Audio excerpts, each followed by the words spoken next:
Yeah, I puked randomly this week. That was pretty good.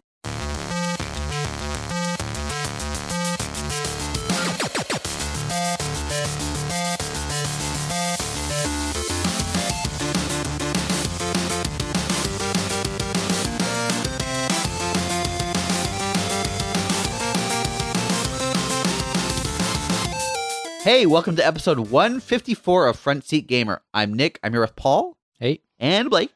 Hey. How's it going, guys? Good. Pretty good. Good. How are you doing, Nick? All right. Let's talk about what we've been playing this week. Yep. Let's Just rolling straight into it? Yeah. All right. All right. This is a very manly podcast this week, I guess. Yeah, let's talk about video games. Slay.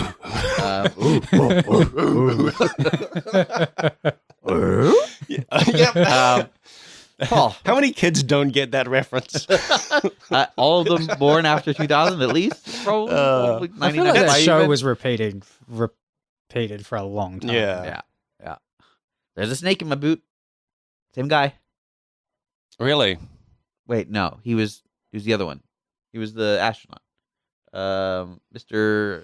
Falling with Style. You've lost me. Yeah, I'm way off. Wilson? I fell off. What?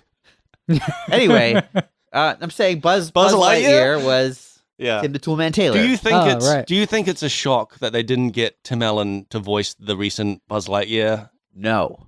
In fact, if anything, it's on theme for how merchandise from films works. Like, okay, you get the real voice actor to do, or you get an actor to do a movie. Yeah. And then when the merch happens, it's some random voice actor who mimics the actor. Yeah, I get it. I suppose. And that keep in mind what Buzz Lightyear is. Yeah. Like- I don't know. I just think When they did it was the like Lion King TV show or whatever, they didn't have. Did they even do a Lion King TV show? They did a. no, It was a game. some show of them, some of the voice actors did come back. Of course, they get some. Like but that none of the guy, big that guy stars. that's in Only Murders in the Building right now. That I can't remember his name. The guy that played Timon. He came back for the TV show. Who? Martin Short? I don't. No, Who no. do you mean? He. Who played Timon? I don't know his name. Oh, I know who you're talking about. He's in Only Murders in the Building. Yes, yeah. He's not one of the main characters. Yeah. No, I know who you're talking about. Yeah. I don't think I've ever known his name, but like, he's got a pretty distinctive voice. Yes. Okay, sure. Fair point. Yep. Fair point. You know who they didn't get though is like the stars. Like Yeah, that's true. the main character. The guy who played Aladdin probably wasn't doing Aladdin in the cartoon series. I'm not sure about that. Okay. Oh, yeah. Actually, I'm not sure about that either. The guy that did. Why do I know such weird facts? But the guy that did Aladdin's voice was a guy that played DJ's boyfriend in Full House. Really? Yeah. I know that he played Greg Brady in the Brady Bunch movie. Whoa. Yeah. Whoa. Yeah, that's right. Was that Brady Bunch movie ahead of its time? I watched it literally I think last week. Yeah. And I'm gonna say yeah. Yeah. I mean no, but yeah, it's certainly a movie of its time. I wouldn't say it's ahead of its time. Well, it's actually. quite a. So what I mean is it's no. quite a spoof, right? Of Brady Bunch. It's a complete spoof. Yeah. It's transposing a 70s idealistic family into the 90s grunge mentality. Yeah. And Jan, I think, is probably one of the most underrated characters from that movie of any comedy. It's just very good. Jan is definitely the highlight. Anyway, That's cool. this is a podcast about video games, as you can tell. And we've been playing them. Paul, have you been playing them? Yes. Thanks. What have you been playing? You're welcome. You're very welcome. No, after we were talking about it last podcast, I did pick up Slay the Spire. Uh-huh. Been Good. playing a bit of that. Yep. And Blake, did you? I bought it. Yep. Good. And Nick, did you? Yep. Thank you. I played a fair bit of it, probably more than I should have, considering all the responsibilities I have. It's pretty. It's got a real like, just one more room vibe. Yes. Like I was playing it last night while making dinner, my dinner burned a little bit because I was like, oh, just one more. I shouldn't ask, but what were you making? It was a stir fry. Okay. Yeah, very easy. Sounds like That's a dangerous meal to be trying to play games during though. Nah, you said forget. more like a stir burn. Am I right? Oh, I stir it every once in a while. Yeah, It's more so of a there fry. wasn't a lot of stirring going on. A still fry. Yeah, it's more of a still fry. Like one side really well fried, other side completely not cooked yet. Yeah. All right. So let's talk about. Wait, actually, before we jump too deep into Slay the Spire, did anybody play anything else? Blake, did you play Alaloth? Alaloth? I didn't play too much more, but you have played it. I bought it. I played maybe an hour. Oh, okay. I have not played. That's enough to get the gist of it. It's just that for, I don't know, 50 more hours, I think. I haven't seen any of the character progression. I haven't completed a single Okay. fighting area, which, by the way, I just hate that term. Fighting area. Yeah. Mechanically, there's a term in the game for a region that you can capture, and they call them fighting areas, or FAs for short. Is that in the tutorial, like that pops up? Yeah. Yeah, so that was an issue. I just, didn't read them. Oh, I was like, I'll figure this out. Well, half the fun of the game is figuring it out. No. No. What? Yeah. What are you talking about? It's like a puzzle that you got to figure out. That's kind of true. But how many If games? it's throwing a bunch of words at you, you just skip that. Oh my God. Especially And then in you're like, "I'll figure tutorials it like out." that. So Trial and the error. This hurts to hear as a game designer. Especially those, Nick, you as a game designer, you must agree that tutorials that are just like, here's a wall of text, are not the greatest tutorials. Of course not. No. And exactly, and that's why I'm like, well, look, if you're not going to spend the time in integrating this into the actual gameplay, I'm just going to skip by it. I'll read the first few and be like, okay, yep, I got it, and then on the 5th and 6th and 7th time it pops up, I'm just skipping them. I'm not even reading the first. I gotta be honest. Well, if the first one pops up and it says like use AWSL to move, you're like, all right, forget it. I'm just skipping all of these because they're so I've basic. got this from here. Yeah. Thank you. Oh boy. I wonder how many games you've quit because you missed some core mechanic that just made it fun. I've discovered a lot of mechanics very late into games. Yeah. Because I never read the things it was Yeah. trying to tell me. Yeah, In Zelda Breath of the Wild, there's that dodge mechanic. Yeah. Like I knew it was there, and I did it for the tutorial, and I pretty much never did it again because I couldn't figure out like the timing. Okay. Like I'd do it sometimes by accident and be like, "Oh, great," and then try to replicate it, and I just couldn't. And you played a lot of Elden Ring, right? Yeah, I never parry in Elden Ring either. Can't get the timing. Well, okay. Which is also leads back to Alaloth, where my build I have no shield Oh yeah. because I can't get the parry timing, Oh, so I just boy. like dodge. Okay, interesting. So you just do you play rhythm games? I have. Are you ever good at? Are you good at them? I got okay at Beat Saber, Okay. but also no, I'm not Yeah. very good at them. Guitar Hero. No, I never. I missed Guitar Hero. I never. Oh, That okay. whole, the big like rhythm music game Yeah. time. I completely missed that whole like man. thing. That whole generation. I knew people who bought all of them pretty much. I got like Guitar Hero and Guitar Hero 2, Yeah. and that was the extent of it. I wish I had gotten Rock Band because the drums always looked. I always wanted to play them, but like this was they came out at a time when I was like a real student and didn't have any money. Real student. Real student. Yeah, real student. Didn't have any money. Didn't have any friends that had any money, so nobody I knew had this thing. Yep. But I'd listen to podcasts, and people would talk about playing Rock Band or whatever, and I'm like, man, that sounds like so much fun. Yeah. And I remember going to Armageddon. That was like our big pop culture show, and they had the Beatles Rock Band there because that was a huge hit, and I was like, this looks like so much fun. Oh my god, when I get a job and have some money, I'm gonna get this. And then by the time that happened, the fad was over. Yeah, there's no truer metaphor for life, is there? Yeah. Now that you're an adult with a job with your own podcast, you don't Yeah. have to listen to podcasts anymore. You can make your own. Yeah. No Rock Band, No Rock Band. no Beatles. No.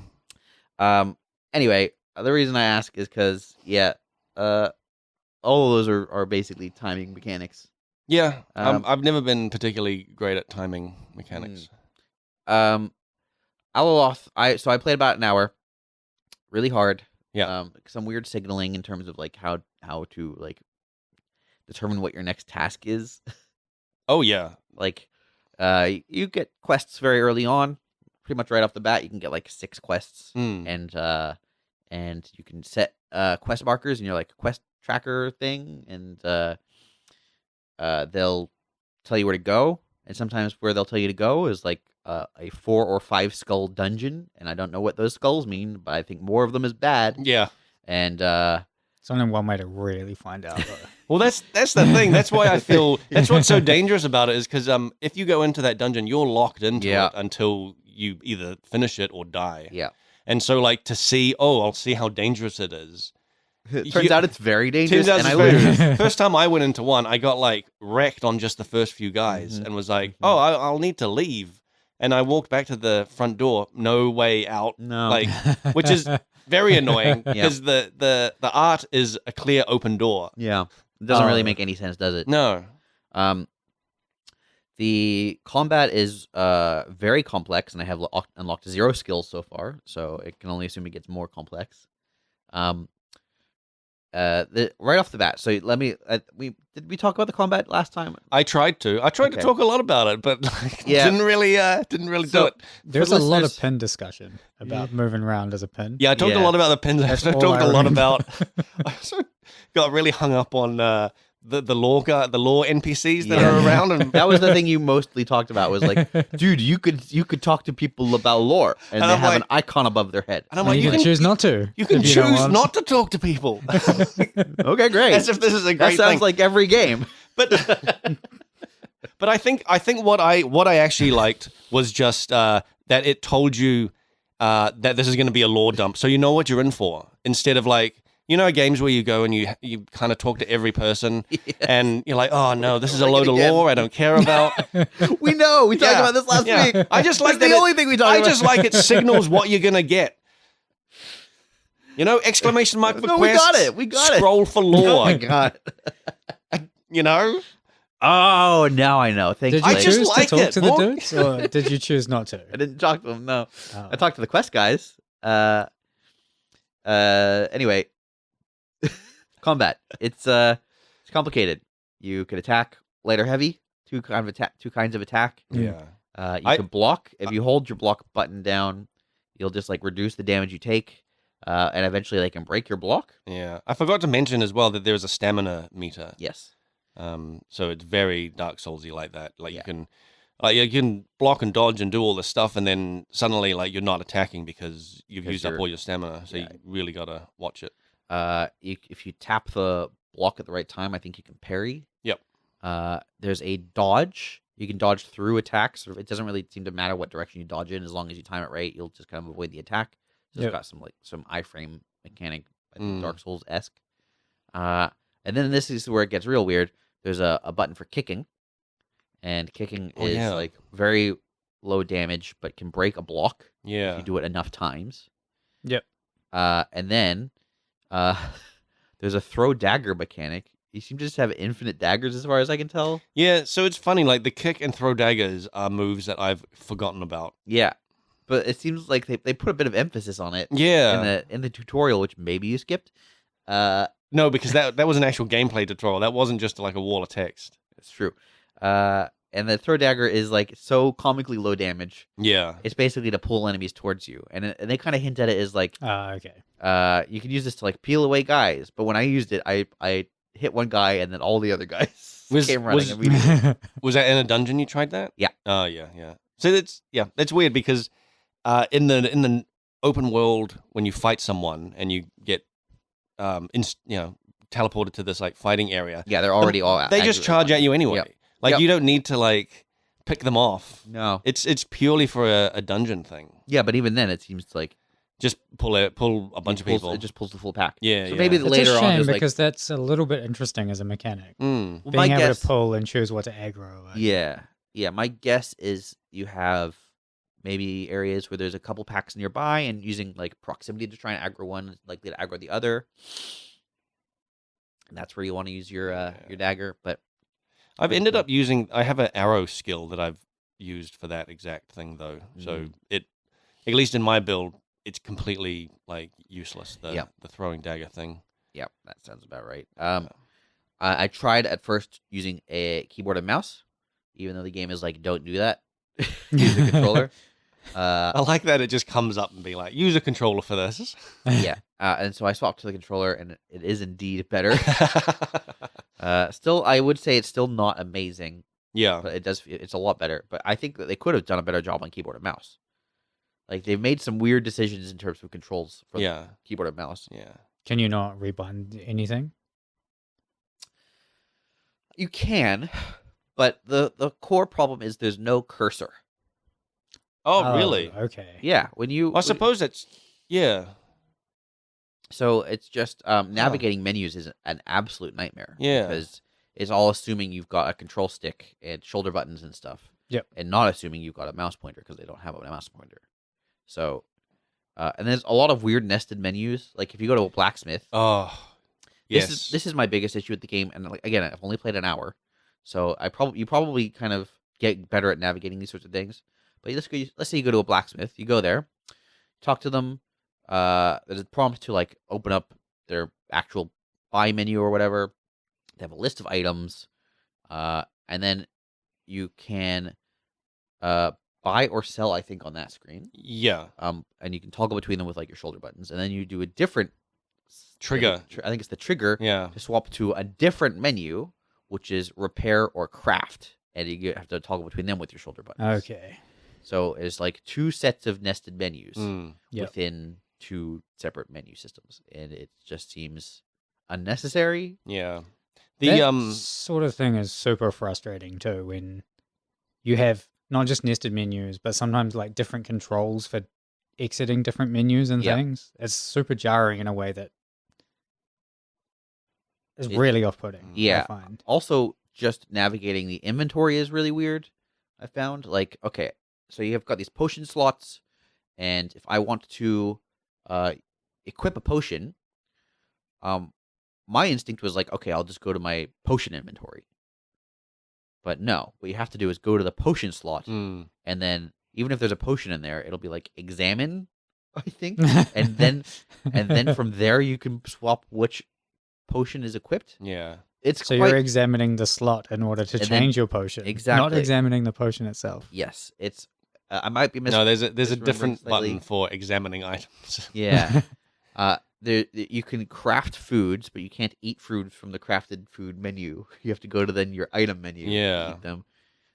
It's just lots of weird. I think the usability of the inventory systems in that game are so far the worst part, and like bad enough that it has made it frustrating to do the parts that are fun.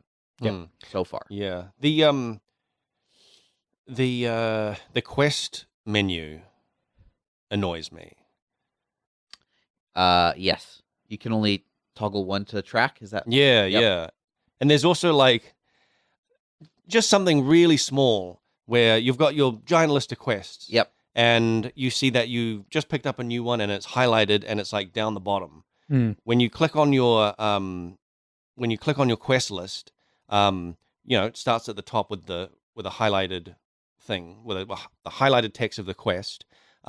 And my instinct is to press up to like make that selection then like jump to the bottom. Right? You know, You're like expecting it's these things to loop. like it's an infinite Yeah. loop kind of Yeah. thing, but Yeah. it doesn't. You have to scroll All the way to the all the bottom. way down. Oh, no. And the thing is, when you've got it, so you select it and then you're tracking it and you're like, great, close it out. And then if you happen to go back again, it doesn't automatically select the quest you have tracked. It selects the top Mm-hmm.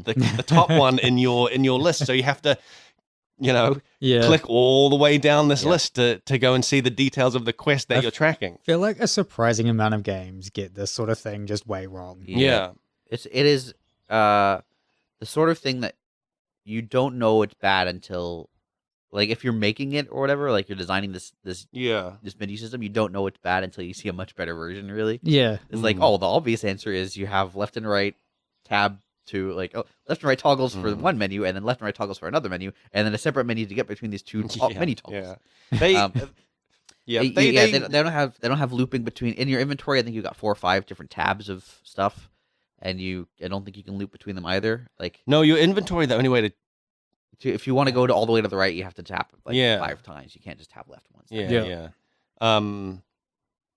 Yeah. I mean, they rely so heavily on those bumper buttons and trigger buttons to navigate menus. It's Yeah. like you always have to stop and think. Okay, this row of menus. Yeah. Like I can see that's the bumper one, so Yeah. I'll go through that. But the one below, or like that's the trigger one. So you always have to like multiple times you press the wrong button, and you're Yes. like you get lost in these menus and Yeah. like have to back out and start again. Yeah. While technically, if I was at a blacksmith, it would be fewer clicks to do like bumper and then trigger to get to like the craft menu. Well, That's 2 buttons. Repair. I would rather just press like 1 button 3 times. Yeah. Right. Yeah. So repair And have it loop. like Yeah. If it loops, then it actually is solved. Yeah. Because it's only ever going to be 2. One Yeah. left to Yeah. get to the right one. The blacksmith repair is the thing I go to the blacksmith like the majority of time for. Yes. And having to go like, click on them and then trigger and then like go to the like bumper to the repair Yep. Yep. and then hit like like repair all and then okay that and then go out. It's like you get into a muscle memory of it, but oh my god. Yeah. Yeah. It could just be so much simpler. Mm, That game desperately needs like a UX yeah. pass. Well, here's the thing. It's early access. It is early access, but they But- also won an award, as far as I can tell, for like most promising game in 2018. Really? So, yeah, on their Steam Wow. page, they've got some awards from 2018. I'm Yeah. pretty sure. So, Wow. or maybe it's 2019. But Mm. it's long enough ago that makes me worried that Yeah, this is yeah. not something that they're going to fix anytime soon. Yeah, because you'd think like you'd think with enough people, like it only recently came out in early access. So with Yeah. enough people actually now testing it, they must be getting some like data back from. I hope on so. things.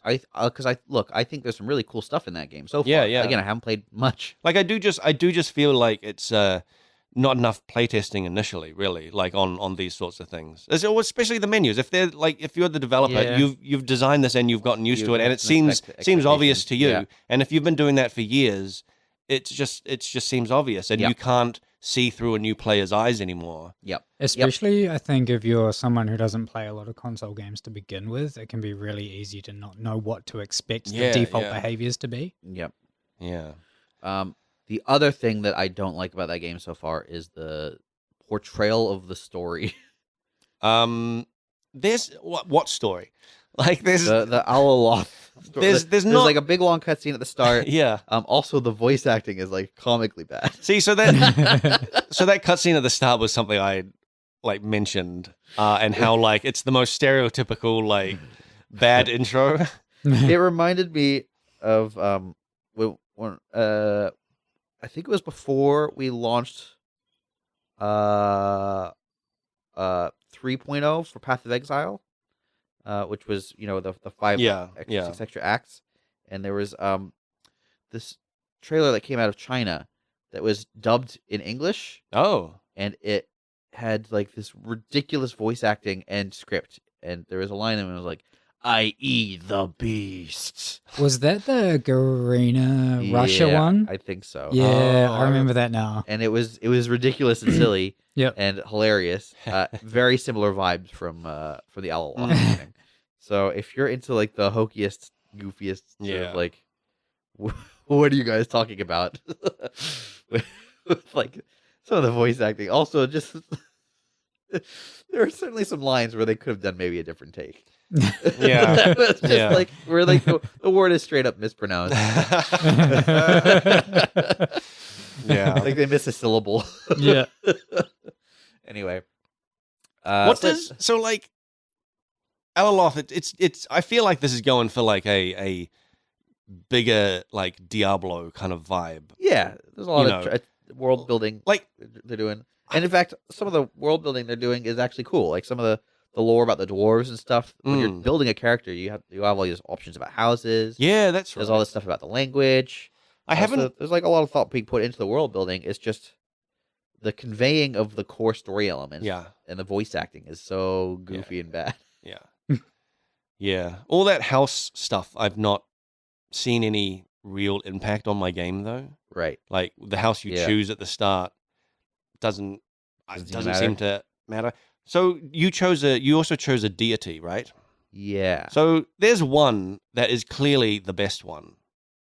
Really? Yes, Oh, because you get a trinket. You get this legendary trinket with it that Yeah. has a bunch of like pluses to your stats, and none of the Oh. others. Well, the others give like stats to certain things. Like there's a god of like sneaking or whatever, and so like your stamina or something is like better, or yeah. god of gold, and you'll get like more gold. But this guy's just like overall, you You get more stats. overall better. Yeah. Well, that's an interesting one. Like I said, I haven't played much, and Yeah. I saw that, and I was like, oh, that one comes with an item.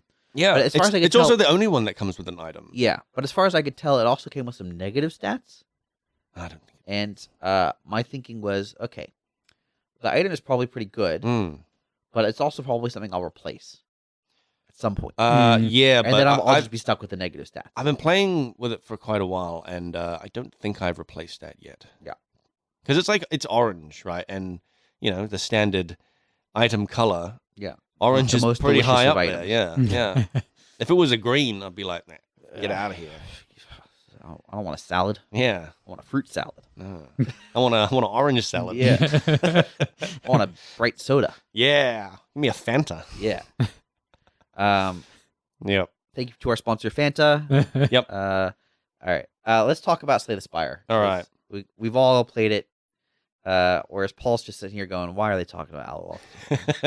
It's And- kind of funny though. We should. I also like that I haven't played it, but I kind of know what the frustrating points of it are. Yeah. Well, I after haven't this- heard a lot of good reasons to play it, to be Well, honest. Other than the whole... Did I tell you about the It's lore? got the exclamation mark things. I can choose not to talk to dudes. Yeah. You can But I choose could not also to talk- choose to not even play the Yeah. game by the sounds Oh, of it. man. The game could have an icon over it. But no, I think there's some cool stuff. Again, I only played an hour, but like the actual art within the game is beautiful. If you ignore the 3D models being kind of long, they're not terrible. They're just not like amazing. But the cities themselves are sort of pre-rendered and beautiful. Yeah, it's got that Baldur's Gate vibe. Do you know what yeah, I'm exactly. saying now about Yeah, the yeah, Baldur's Gate? Yeah. The human characters, though, your character, it looks like something from the 90s. It looks like some Neverwinter Nights character Yeah. creation. Yeah, it's very low detail. Yeah. The combat itself, besides being like complicated, I can tell it's gonna be like satisfying once I get used to it. There's the whole like rival system, which is interesting to me. Oh, yeah. Did you understand what was going on with that? Yeah. Okay. Was it 'Cause I explaining some didn't. text? Oh, yeah. Yeah. Oh, no. There you go. Yeah, when you're making a new game, there's like an option to play with or without these rivals, and they explain very clearly what the Well, rivals are. no. Yes. Okay. But like the rivals, it says other players though. No, it says other champions. No, I swear No. that there's an online. There might be an online thing. When I log in, it's like you can invite a friend from your friends list to play or something. Okay. Like Steam, Yeah, Steam has yeah. a little pop up, but at no point is it like, there's going to be other players in your game. No, they're just AI. It says other champions. I swear that it's like. That's- Oh no! Well, whatever. You whatever. can swear whatever you maybe want. I'm telling you what the game says. All right. Because I remember you saying this, and I was like, "Oh, Yeah. this must be the feature." And I read it, and I was like, "Blake doesn't know what he's talking about." But then there's like two options though, Yeah, and one of them well, is like single player. yeah. One of them says single player, and what does the other one say? Like co something. It's like competitive. Yeah, to me sounds like multiplayer. That's okay. That's fine. It can sound like whatever you want it to sound like. So it's not multiplayer. It's Well, just not it's just multiplayer. some other NPCs. It's multi AI. It's Multi AI. All right. Well, okay.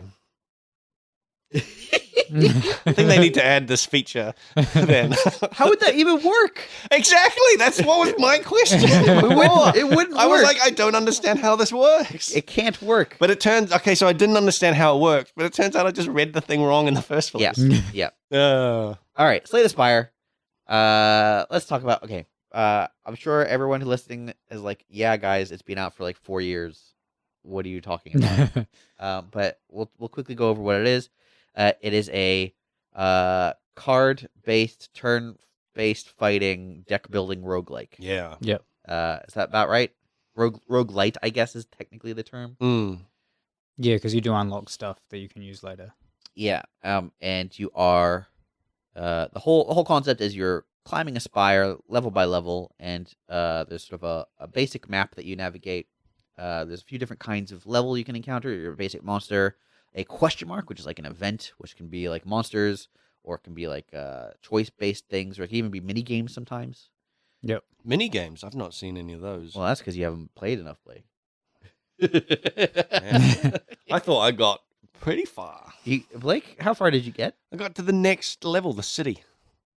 Uh-huh. Yeah.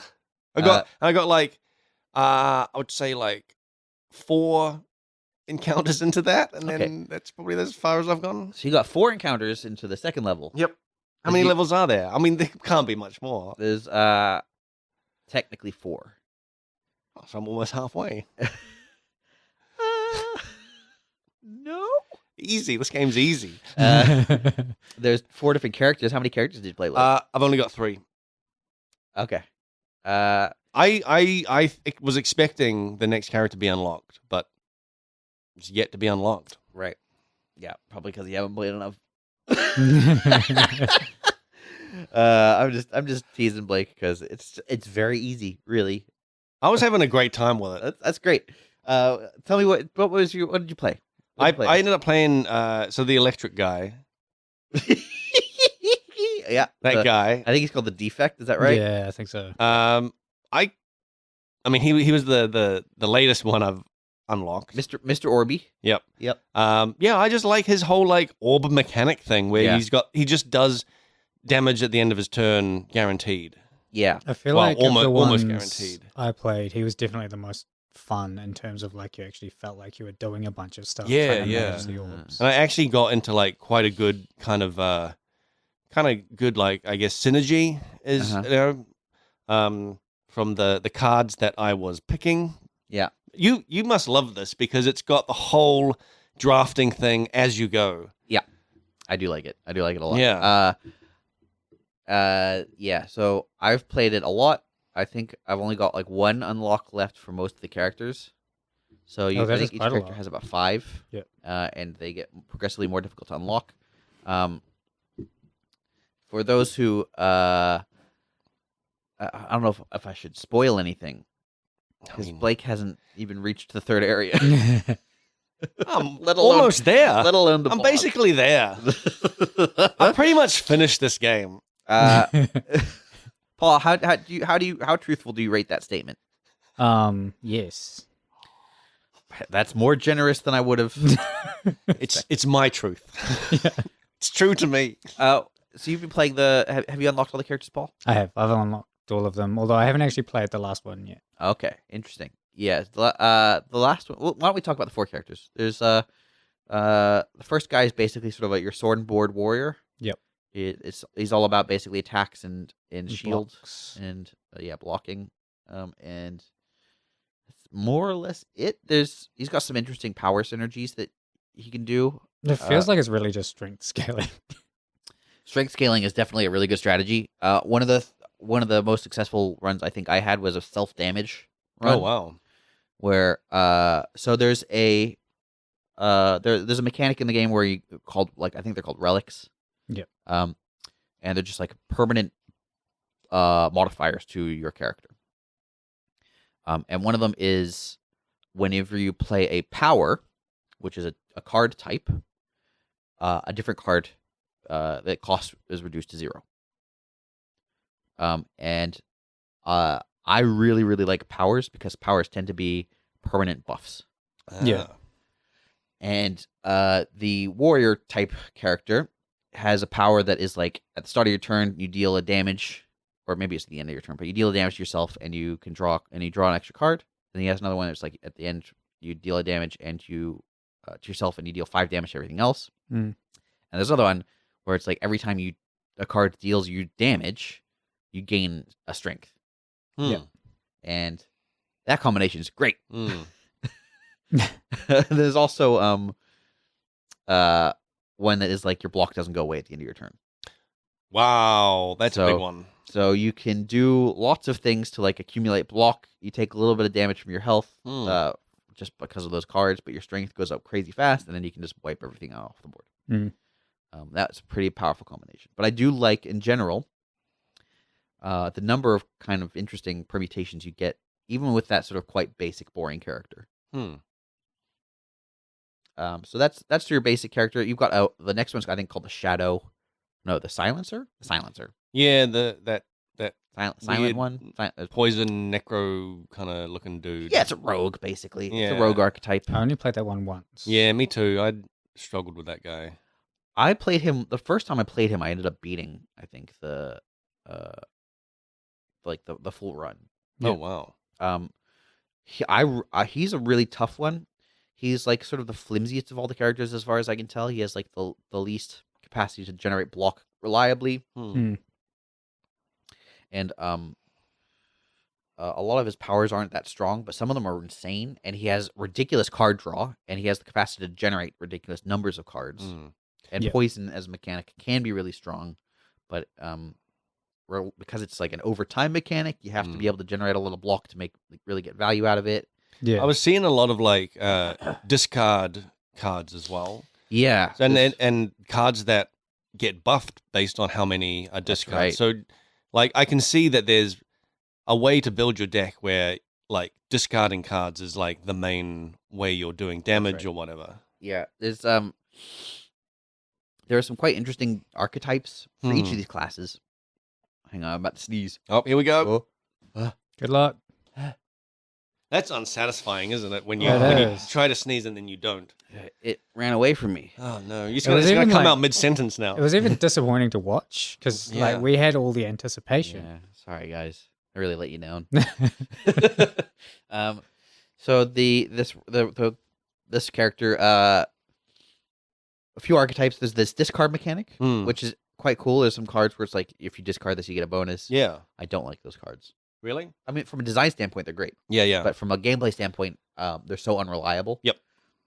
But that's what I'm thinking. There must be a way to build your deck where those are quite useful. They probably, but I think that's an archetype where you have to. This is true for most characters. You have to get quite far through a run before that strategy starts to become cohesive. For that strategy to work, you first of all have to have enough sources of discard and enough sources of things to discard. Yeah, and enough card draw to cycle through those things, so it feels reliable. Otherwise, you end up with like hands where you don't have anything to discard, but you've got discard cards, and you have hands where you've got only things that can be discarded, and you can't play anything. Yeah, they can't be played. Yeah. And so it's so hit and miss that I've tried. I tried that archetype a bunch of times and never got far enough for it to feel cohesive. I did find there were a couple of really kind of interesting encounters where there are monsters that put cards in your deck. Yeah, and some of them actually like do damage if they're still in your hand at the end, and others I think are just there to like fill up your deck and make up hand space. Yeah, it means then you have actually less usable cards. That's exactly right. But with the whole discarding thing, you can just discard. You can discard those. Yep. And then like, so that then kind of, if you've got a, I guess, good enough discard kind of deck, those kind of enemies, you're like, oh yes, send me more cards because I'll just discard all of them. The problem is they still take up draw space. Yeah. And so even if you have a bunch of discard cards, you're only discarding a card that you would have discarded anyway. Kind of it's still like a dead slot in your hand. Essentially. I suppose. And worse than that, when you discard a card, it doesn't disappear from your hand. Most of those cards, like there's a card called Daze, which is a status that just takes up space in your deck and hand. And when it enters your hand, you can't play it, but at the end of your turn, it goes away. But if you discard it, it sticks around. Oh, that's right. There's a slime one too, right? The slime one you can play. Yeah, you can and play. it doesn't go away at the end of your turn. You have to play it to get rid of it. Yep. So yeah. I kind of liked that because then you still at least have the choice of getting rid of some of them. Yes. Whereas some of the other ones can just ramp up real fast. Yeah. Especially if you're playing one of the decks that you're sort of rotating a small number of cards frequently, Yeah. it's real easy to get that diluted into a unplayable deck anymore. Yes. Especially in that first area, there's like one of the encounter types is like an elite monster kind of thing. I think maybe they're called elites. Yeah, I think they are elites. And they're basically monster skulls with horns on the map, and they're just extra tough monster encounters. And one of them is like these 3 diamond-looking Yep. dudes. I think we've all played that. Yep. And they basically alternate between 2 skills. It's deal 9 damage, or add 2 dazes to your deck. Yeah. And those dazes build up real fast, and you get like one good cycle of draw, and then after that, like half your cards are dazes. Yep. I had this run where I was doing a lot of like drawing extra cards. Like I had a lot of cards that just allowed me to draw extra cards. Yeah. So I those guys like didn't seem too much of a problem because I think I just kept Drew through them. Yeah. That's sort of what I think is really cool about this game. Yeah. It really depends on your archetype, like, and your particular deck, and the character you're playing. So the rogue archetype I've been really enjoying, for example, it produces a card called Shank, I think, or Shiv. It's like a 0 cost 4 attack, 4 damage attack, and you can pay 1. It's a card that produces 3 of them, and it costs 1. So you're basically getting 12 attack. That's cool. And then there's relics that is like every time you play 3 attacks within a turn, you can get a strength or a dexterity. Yep. And each of those boost either your like damage or your blocking, respectively. And then there's like every time you play 3 attacks, you get 3 block. And so my whole thing was like, I just get tons and tons of these shivs, and I play them out, and I get lots of strength. Shiv them. Strength and dexterity and block. And there's a power that causes all of your 0 cost cards to deal 4 additional damage. Oh my god! Or maybe that was a relic. Wow. And then there's another power. There's an actual power that is like your shivs in particular deal 4 extra damage. Yep. And so like I got to the point where my shivs were dealing 12 damage each. Holy heck! Or maybe it was like 16, something ridiculous. Wow. Yeah, it was really, really strong up until like the final boss. Oh no! I just could not generate enough block to survive the ridiculous attacks he's putting out. I am interested in trying to play a character that goes quite heavy on block, and basically it's just a battle of attrition. So the rogue, I think that like that one's maybe a bit tricky. I tried to do that. There are some decent-ish block options, and I thought poison is my like damage avenue. But then I fought a boss that was able to just get rid of my huge stack of poison. Oh wow! And I was like, well, I guess I lose. That felt pretty bad. I have to say. There's no real warning for that. Enemies that go straight through block as well, right? Well, I don't think so. Nothing I've experienced. I've seen cards that just remove block and do damage. There is a I'm card. maybe thinking of that other game I was playing. That other game. That Rogue Adventure one that got me on this. Oh right, yeah. So the archetype, the character you guys haven't played, I forget the name of it, but it's got a really interesting mechanic, and you guys, I think you'd both enjoy it. It has stances. Okay. So you have a 2-cost card that puts you in a Wrath stance. Yep. And while you're in Wrath stance, it deals damage and puts you in the stance. And while you're in the stance, you double damage dealt and taken. Oh wow. Yeah, I did hear about this. And the other one's a defensive one, right? The other one, it's not Interesting. quite defensive. It comes with it's built into a defensive card. Excuse me, a defensive card in your starting hand. Okay. It's like it gives you like 8 block, and puts you in a stance called Calm. And when you leave that stance, you get 2 extra energy. Oh. Yeah. So the idea is kind of like you go into Calm at the end of a turn, or potentially even at the start of a turn if you want to like generate a bunch of energy. And there's ways to like enter Calm for like 1 cost. Is it energy? Is the It's your resource. It's your mana basically. Yep. It's funny because I didn't like maybe I skipped the tutorial, so I didn't know what it was called. But there are cards depending on what you're playing. That energy symbol is different. Yeah, and it was I went from playing one character where it was like you play this card and you'll get extra energy, and the energy looks like a little like kind of triangle kind of like thing. Yep. And I was like, but it doesn't say energy. It just says Just get an icon. extra Yeah. icon. And I was like, okay, I understand. That's the energy symbol. Blah blah blah. Yeah. Played the next character, and there was like, play this card, and you get a blue square. And I was like, I hope that's the energy. I'll just try it. And I noticed that as well. And there's a relic that lets you get colors of all, like cards from all classes. As well as colorless. And that I don't know that I've actually tried using energy generating cards from other classes. I assume it works, but the icons don't change at all. Oh, right. So I have questions about. Maybe that. you just get another set of energy. Well, it's interesting because when you get that thing, if you get any cards that generate orbs and you're not on that orb character, you get an orb slot. Oh wow! It just is. It's always empty at the start. Yeah. And you only start with one, as far as I can tell. But you can, in theory, start building out an orb. That's so basic character. Yeah. I think the idea of building like a block, focused character. There's both the starting, like I think Unbreakable or whatever, Iron Heart, Iron. The guy, the soldier guy. Yeah, the most basic character. The warrior dude. Yeah, he's a pretty good one for that because he's got like a body slam. Card that deals damage based on your block. Yeah. But then also the defect, the robot dude.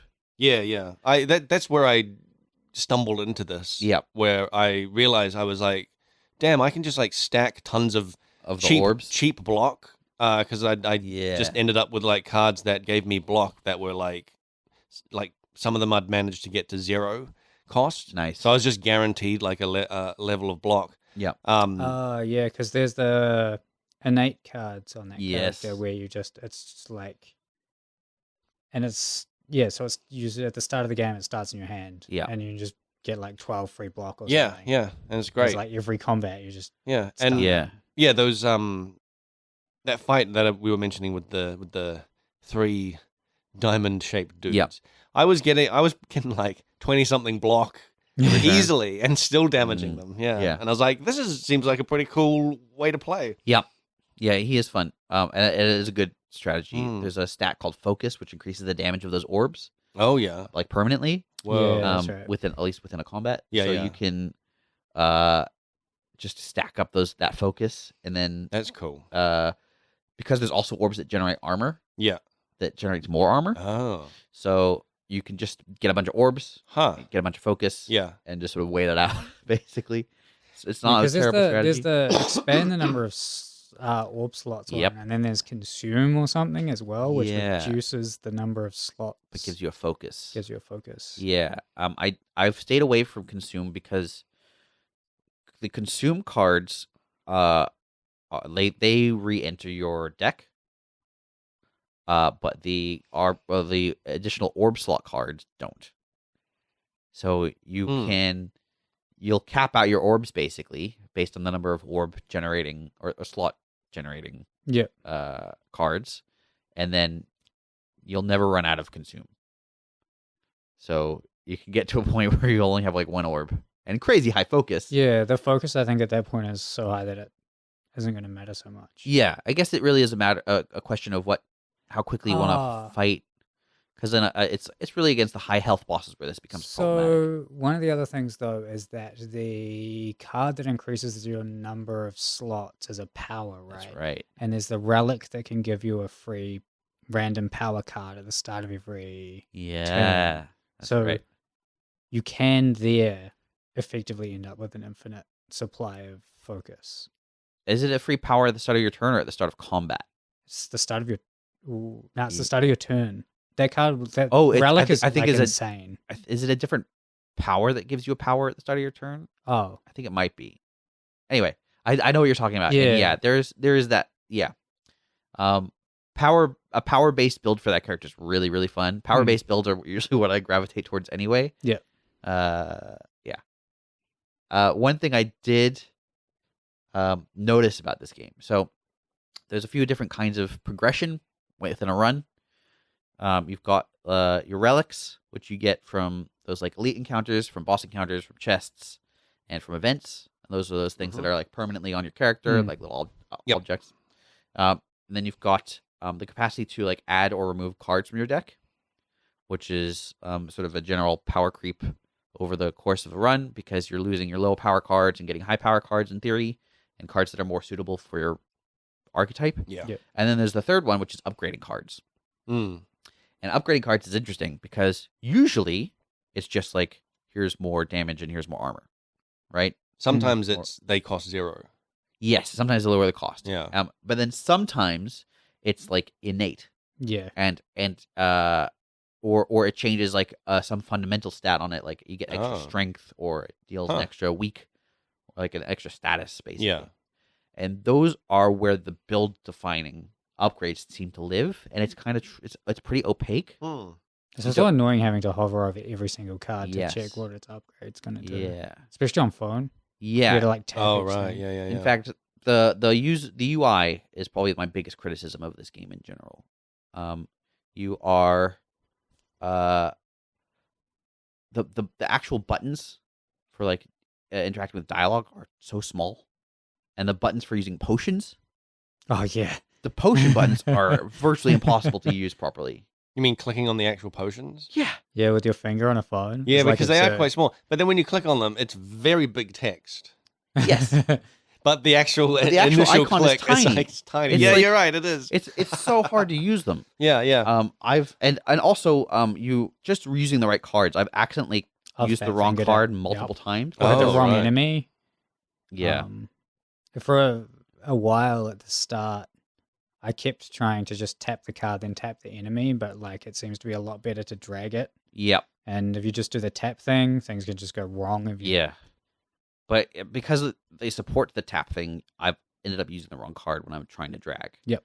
It's Exactly. quite yeah, the UI is big. It is the biggest problem with that game on mobile. But the actual gameplay is fantastic. Yeah. I'm really, really enjoying it. Yeah, it's great. I don't even like card games. I really don't get into very much. Yeah. Hearthstone was pretty much the last card game I actually got into, and that was like, Gwent. what's that? Gwent. I didn't. You know what? I've never liked Gwent. I avoided it when I played The Witcher. I did it for certain missions that you kind of had to. But like I never went out of my way to play it. And I know like a lot of people were like, "Oh, at some point The Witcher just became a Gwent simulator." Yeah. Paul, you've played some other games of this archetype. How does Slay the Spire compare to the one you were talking about last week? It's a lot more random, which I kind of like and don't like at the same time. The other game I was playing was a lot easier, but there was a pretty clear path each time to be able to beat the game. Mm. You didn't have to rely too much on luck of like finding the right. Like in Slay the Spire, it feels like relics are really, really, really important. But and they're also Where- extremely random. Yeah. Yeah. It's good. I just don't find it as addicting in the same way because I can start a run and just be like, oh, this one's just not going great. Like it would kind of be better to start over.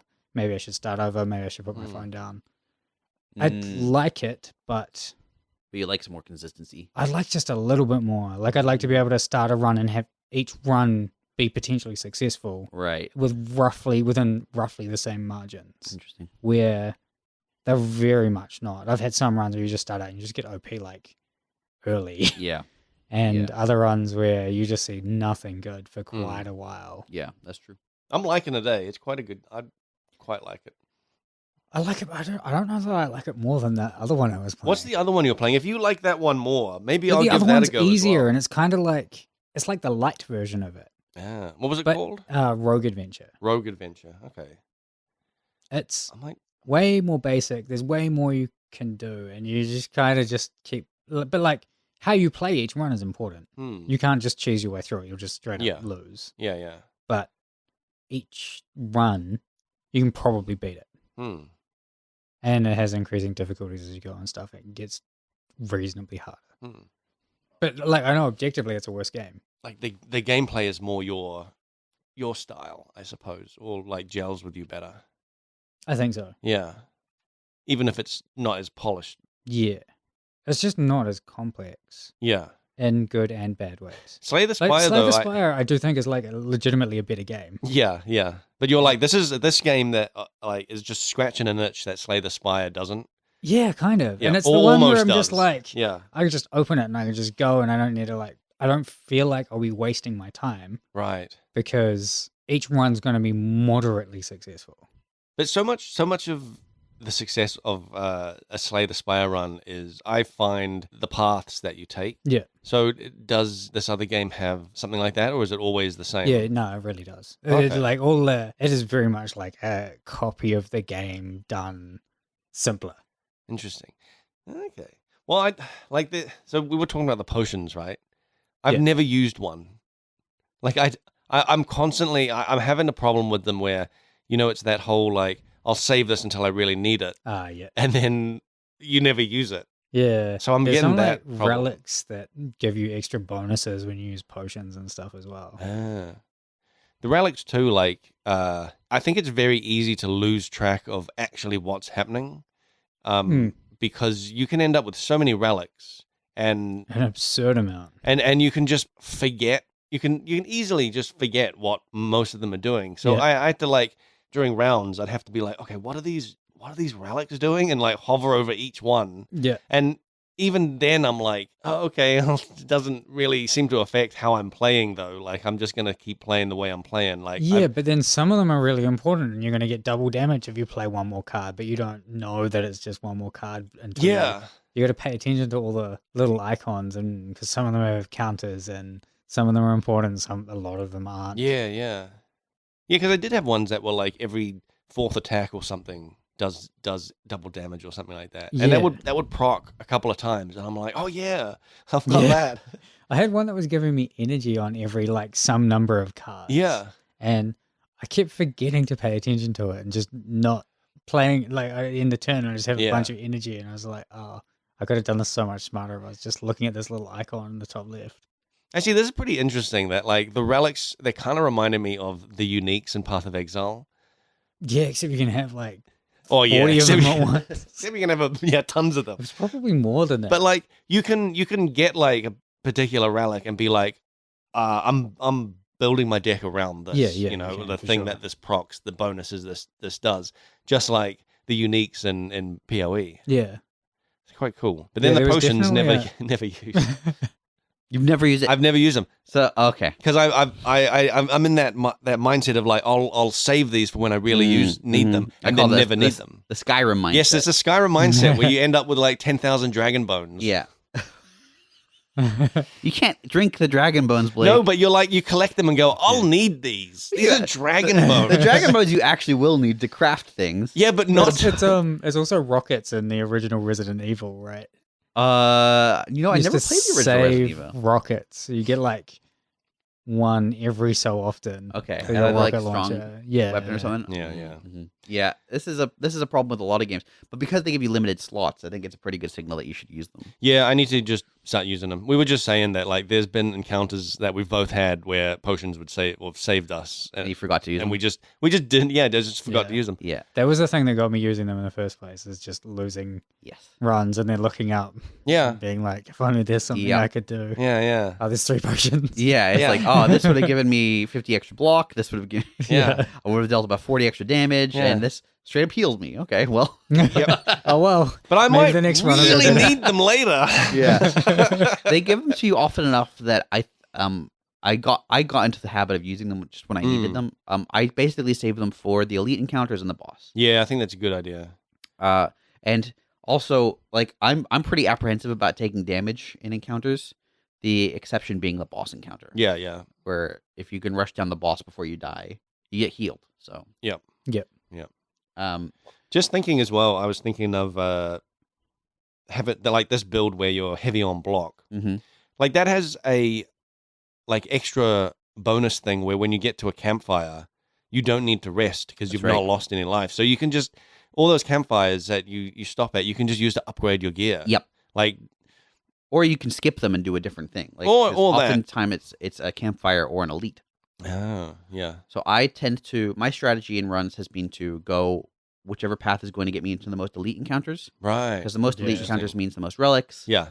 Now, what this does mean is often I might lose on the first area more often. Yep. But when I don't, it sets me up really well for later. Yeah. Mm. That makes sense. Because relics really do feel like half your deck.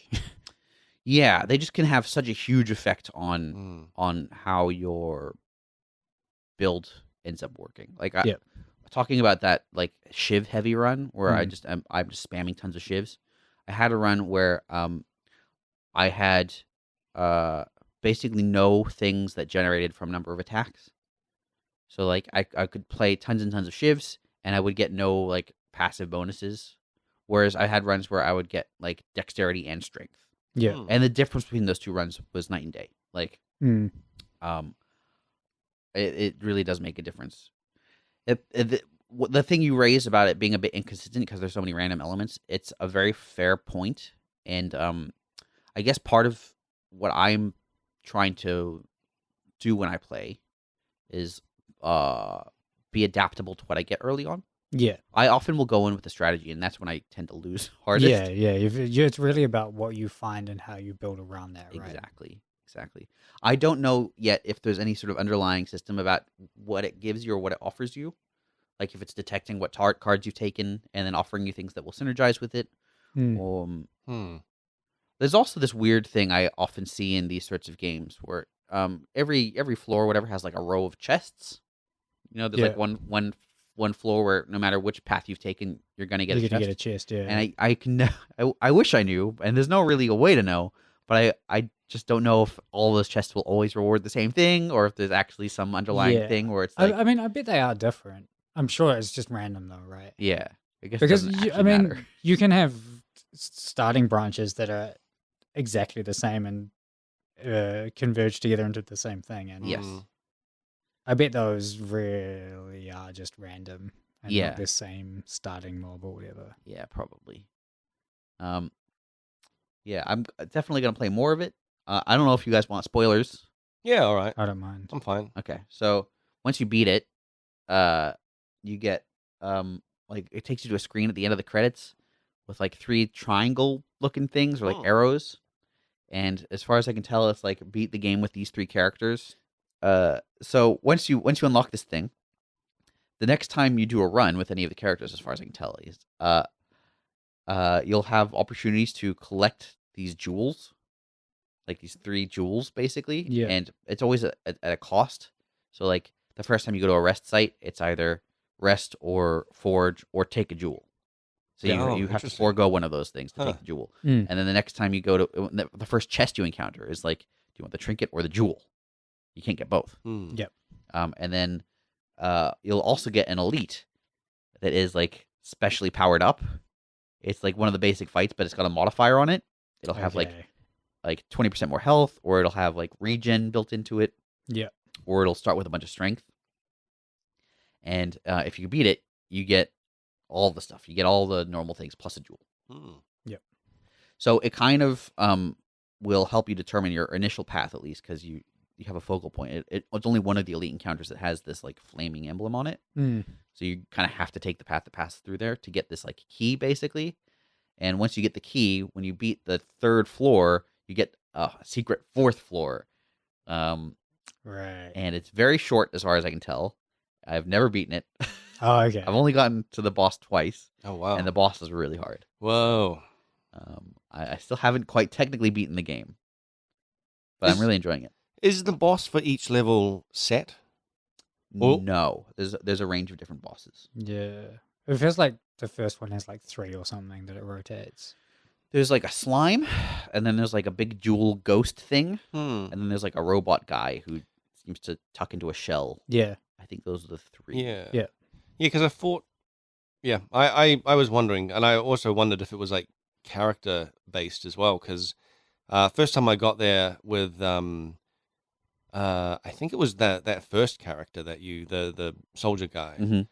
It was this thing that tucked into a shell. Yep. Next And then time when I you attack- managed to get there with the lightning guy, it was the slime. The second time I Mhm. got there with the lightning guy, it was the slime. Oh. So I'm like, is it character based? But it's just the Seems roll of the random. dice. yeah, Yeah, I it think seems it's random. The ghosts with like the hexagon ghost thing with the fire. Which one's that? Don't know how else to describe it. Hexagon ghost It's a with big the fire. It's a big. It looks like basically a big jewel with swirly fire, and yeah, that's it. I don't know how else to describe it. It has little green I feel like flames I've that it lights up. maybe encountered that less than the other ones. Yeah, he's definitely the hardest. He does like some ridiculous attack that does like 40 damage or something. God. And and then he inserts a bunch of burns into your deck. Oh, no. It's Oh like, no, I have fought that. Yeah, okay. he's so much harder than the other two. I don't know. Wow. I don't know. With the wrong deck, those slimes can be annoying as shit.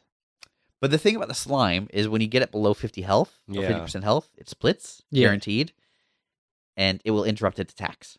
Yeah. So you can Mm. kind of calculate, like, okay, do I want to build up to a huge attack next turn, or do I want to rush him down? And you can, you've got windows where you know you're not going to take damage, and it's going to waste a turn splitting.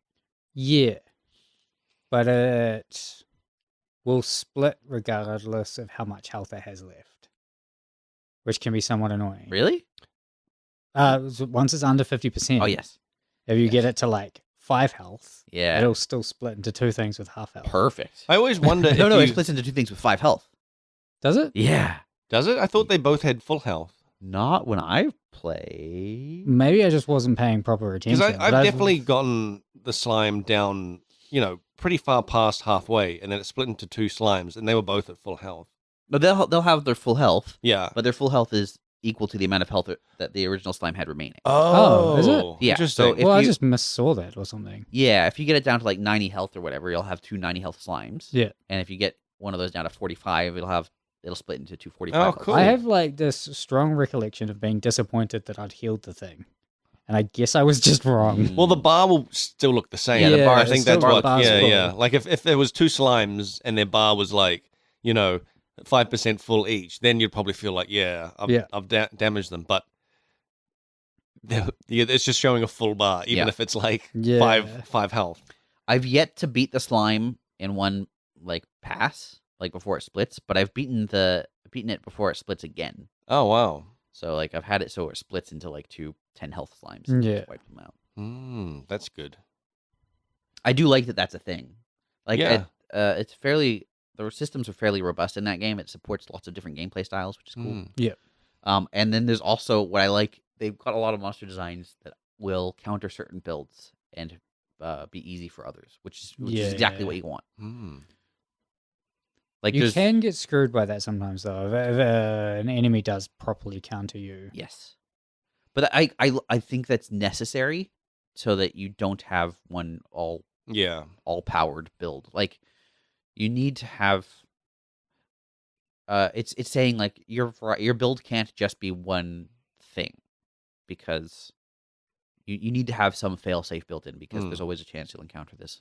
You can't rely on That's just different. being specialized in doing one thing, because Yeah. then there'll be a monster that counters you. And that's important Yeah. because for replayability, you don't want it to be like, this is the build that beats the game. Yeah. Yeah, true. Yeah.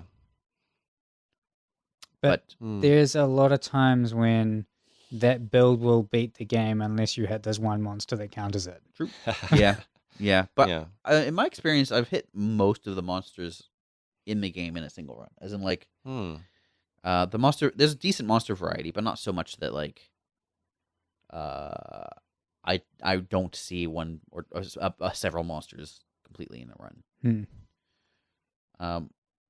The ones that really screw me, though, Yeah. are the ones that will change their attack Oh. when you hit them. Oh, yeah. That one sucks.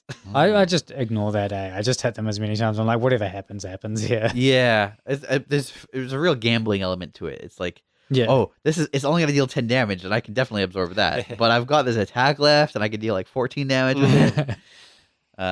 That's why I really am thinking, like, I'm gonna try a shield build the next time I play. You should. through, of just like Absolutely. just always have a load of shield, so you're covered. Here's my guess: you're gonna pretty quickly face like I think it's called like the imp or demon. It's like the big red elite monster. Yeah. and you're gonna lose.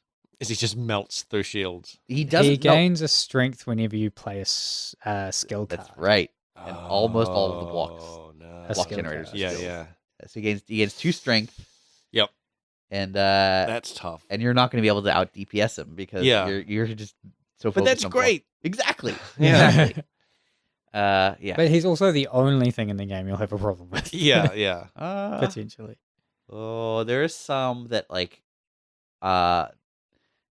they've got some that are basically ticking time bombs, where it's like, they just every 3 turns, whatever, they gain 3 strength That's through a true. skill or whatever. Yeah. And if you can't outpace them, then they will outpace you. But 'cause surely, if you're building an entire deck specifically around block and some kind of block damage mechanic, you should be able to outscale that.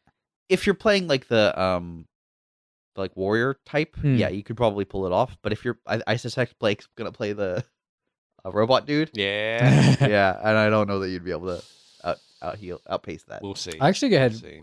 some of the most block I've had on that character. Yes, exactly. Mm. But then you can't convert that to damage. That's the problem. No, it's more like you just No, throw you up a load can't. of you just You build throw- a bunch of orbs. yeah And then yeah sit back. yeah Yeah. and you just throw up a load of shields Yeah. and All you need is wait. one of the dark energy to Oh go yeah, oh yeah bubbling through. yeah. Have you seen the dark energy? No. Okay. Interesting. You know how the lightning will like zap every tick? Yep. The dark energy just gets more powerful every tick. Oh. It doesn't do anything until it is evoked, Oh yeah, yeah. Yeah. and then it deals damage equal to its like damage number. Oh, I see. That's cool. So focus will increase the amount of damage it gains per turn. Yep. But that means you can get like So- there's a card I think that also triggers them, triggers their like tick Yeah. skill. So Yeah, you yeah. like you summon an orb, and then all dark orbs will Oh my god. increase damage. So you're um, really just sitting there waiting. Yeah. And then one big hit. Yep. Well, Yeah. you'd want to be cycling the ice through I've in not order used. to time it so that Yeah. your dark would deal a I've not boatload of damage used- with. Any ice yet? I don't know what that does. It generates armor or Oh. block rather. Yeah, so there's like a Okay. bunch of Armor. different It's colored armor. orbs you can get. Yeah, because I was just going through getting just the general electric. Yeah. Yeah. That's a different thing. All right, we are well out of time. We do have one question. I'll just read it out quickly. This is from I Made the Universe for Fun. So thank you for that. Yeah, I think next time do a better job. Whoa, man! this one's all Don't right. criticize unless you know you Hey, man. can't criticize someone unless you can do it yourself or better. Yeah, Those are the rules. Those are the rules. Those are the rules. That's what Okay. I've heard on the internet. Did not know that. You know. My bad. Okay. What's your guys' stance on changing into a video podcast? Just curious if it'll ever be a thing. It's up to me, I suppose. Yeah. I mean, look, here's the thing. I don't get dressed up for the podcast, and I don't really want to get dressed up. What for are the you podcast. What are you wearing, Nick? I'm wearing sweatpants and a hoodie, and I haven't had a shower today. we are all wearing hoodies. in Yeah, we're fact. all wearing hoodies. Nick's the only one wearing the sweatpants. Hey, I man. think. Yeah, I got jeans on. Yeah, I got jeans. I used to wear only jeans basically, and over time my wardrobe has, Yeah, especially since leaving like an office job, that's true. has become more and more sweatpants. Do you focused. remember? Do you remember the Do viewers remember the end of the movie Surrogates when I don't everyone even. stepped out of their house? Nick's a little bit like one of those guys. I don't know if I've seen it. Yeah, I've seen it. That reference is lost on everybody. People get it. There'll be someone being like, "Oh man, Oh, he's young, I can picture I what got Nick looks zinged." like." yeah. So I'm not against it. We could do it sometime for fun, maybe. Yeah, I'm not against it, but then everyone will see how much I'm like swiveling back and forth in my chair. Yeah, they but can hear it constantly. as well. It's fine. Okay. they'll also see how You're buff getting you a are, real though. surround sound. Just All sounds right. like you're going from left ear to right ear in the listening. Oh yeah, it probably is happening too. If you'd like to see, I better get quieter. You got a real ASMR vibe going on. If you'd like to see us doing a video podcast, you should email frenzyquestions@gmail.com with the title Blake, why, don't you do a video podcast? I could so I've got a webcam. I could set it Well up. done, Blake. We all know you've I'm got just, a I'm just, webcam. I was just bragging. I know. You know, You I always- just wanted to brag. I've always wanted one. You know, we could in theory we could put this on Twitch or something. But hey, yeah, we'll figure it out. I have thought of doing like a live stream Twitch, but then like a proper edited podcast. Yeah, so they a would. lot of people do that. The live streamers would have been, privy to your well, maybe not privy, but they would have my break, your pee break. Just okay. then they would have gotten to see that as some bonus content for the. They would have seen your sneeze that didn't happen. Don't you save that for the OnlyFans, though, right? Oh yeah. That's OnlyFans. Yeah. They could have seen Blake forget to speak last episode. Oh my god, for minutes. Listeners don't even like. It must have. I think it did come through in the final edit, but my god, I edited out probably like 3 minutes of me stumbling over explanations of Alaloth. Yeah, it was tough, and I just blanked out for like a good minute. Yeah, yeah, it was pretty funny. That's what happens when you get old. Yeah, that and just malaise, I think. Yeah. Yep. Yeah. Anyway, we'll be back. We won't be back in a couple weeks because I'm going overseas. We might have to try and get a. Okay, maybe we will be back. It just won't be. I won't be back. Yeah. You'll be back in, I don't know, next month or something. When the winds carry me here again. If you take some of the previous recordings, you could probably chop up Nick's voice. Oh yeah, and we could just emulate him being here. Maybe I'll finally edit together that Nick and Severn argue about Trump podcast that we've got like so much like unused like footage. How timely and relevant. All right, guys. Well, we'll be back whenever that is. If you email frenzyquestions@gmail.com, let us know what you have on your mind, etc. Questions about Slay the Spire, ask them. We'll be back eventually. Okay, love you. Bye.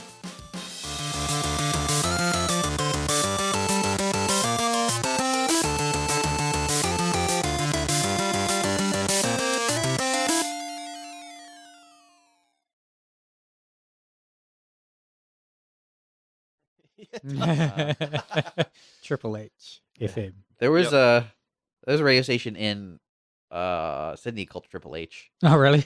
It was a community radio station and it opened up 3 doors down from where I lived, just in this random building. They just were like, I guess there was like a community radio license up for grabs, and it was them and some other place competing, and they got the license. And for a few weeks, I had my own radio show. No way. Were you like? Because they were like, who's like, okay, there's a radio station. Let's walk in and check it out. Were you like Wild Nick in the morning coming at you? Well, I was. You drive to work. I was in 7th grade, so no. We're like, let's talk about video games. Zelda's pretty cool.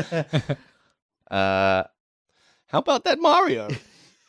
I think I talked about Tekken Tag Tournament. What's the deal with Pac-Man? Why is he so hot? Waka, am I right?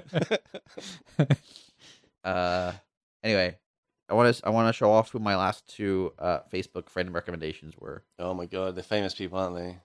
One of them is that her Facebook name is Rose Catherine Letitia. Okay, but that's actually Rose Matafeo. Whoa, I'm impressed. It's just funny.